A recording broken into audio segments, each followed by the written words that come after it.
All right, folks, big news out of China today. First, an announcement that China and the United States are going to hold face-to-face meetings in January, this making steps toward resolution of that trade war. Also, reports surfacing that President Trump may issue an executive order banning the use of equipment made by those two Chinese technology giants, Huawei and ZTE, sometime next year. This against those allegations that their products are used for spying. So what does all of this mean for the U.S.-China relations in this trade battle? Joining us now to discuss, editorial page writer for the Wall Street Journal, Jillian Melcher, and former intelligence analyst and commentator, Morgan Ortagus. Jillian, let me start with you.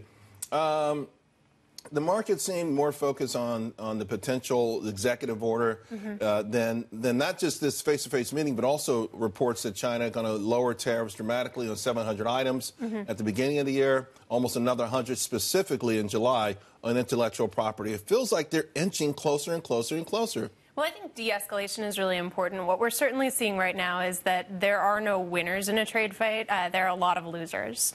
And I think that both countries are concerned about that. But again, with the Huawei and ZTE stuff, I do think that that's an important place to take a hard line. We're talking about not only the potential for this technology being used to spy on Americans, but also, these are companies that ZTE, violating sanctions, selling to some of the worst actors in the world. So I do think that there are some things that it's important to be firm on.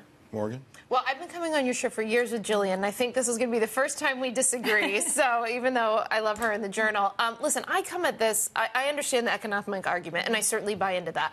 I come at this more from a national security perspective, in which I find it hard to believe that there's anything that the president can make a deal on, and it has nothing to do with him, with the Chinese that they will actually stick to. Exactly. I agree with you on that, actually. If you remember, and that's why this negotiation with the Chinese is so difficult, because it's not just a trade negotiation. It's a national security. You're defining, combining defense and economics into one negotiation, which is needed. But you'll remember, in the Rose Garden of the White House in 2015, President Xi stood with President Obama and promised all of the things that he's currently promising to President Trump as well. And these are things that he violated. These are about building up in the South China Sea. These are about attacking the U.S. in cyberspace. All things that he said that the Chinese would no longer do, and they're still doing.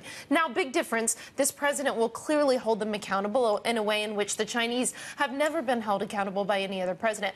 But I'm not rushing to make a deal as good as that would be for the markets and the economy, because I don't trust these guys. Well, by the same token, if that were the case, why wouldn't they just promise us the moon, sign a piece of paper, and be on with it? Well, I think that's certainly what they want. I mean, that's what they hope for. And to be frank, I think that's probably what the markets hope for as well, because as Jillian said, about there not being winners of the trade fight. Here's where I think that maybe we can get to a middle ground between the economic and national security teams. When you see actions like the White House considering an executive order banning Huawei and ZTE, and you see the British agreeing with us, and you see the Australians agreeing with us, if we can start to take steps like that where we are holding the Chinese accountable, not just in the United States, but getting our, let's have NATO work on this, maybe there's a way that we can hold them accountable. None of our allies were tariffs. Outraged with the arrest of the CFO of Huawei, right? Nobody. And not even Democrats. So we know something was interesting there. You know, I looked around and no one said, oh, man, another constitutional crisis. No, I mean, there are some real concerns here. And I think it is really important to have a hard line on those national security issues. And to your point, we're seeing China Parliament considering legislation on foreign investment, on allowing it, on forcible trade of intellectual property. And I think that one of the things that the Trump administration needs to be really careful about is that China is not a country that's known for rule of law. Right. What happens in practice is more important. By the same token, though, you guys don't make anything of the idea that China, particularly under President Xi, wants to be preeminent.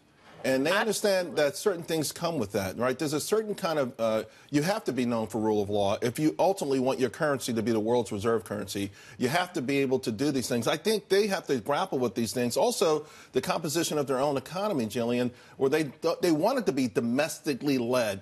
I mean, so ideally, you would not have tariffs if you want a domestically led economy in the first place. Well, you know, it's interesting. On Friday, they were coming out with their economic plan for the next year. And I do think that this is something that's a big concern to the Chinese Communist Party, because their social contract has basically been, we will give you economic progress, we'll take away your political freedom. That's the trade-off.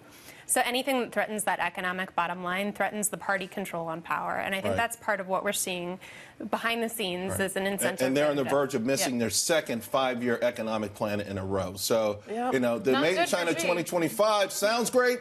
I don't know that they would hit it no matter what, but let's hope for the best. Ladies, Thank brilliant stuff. Appreciate it. Thank you both very much. Thank you. Happy New Year.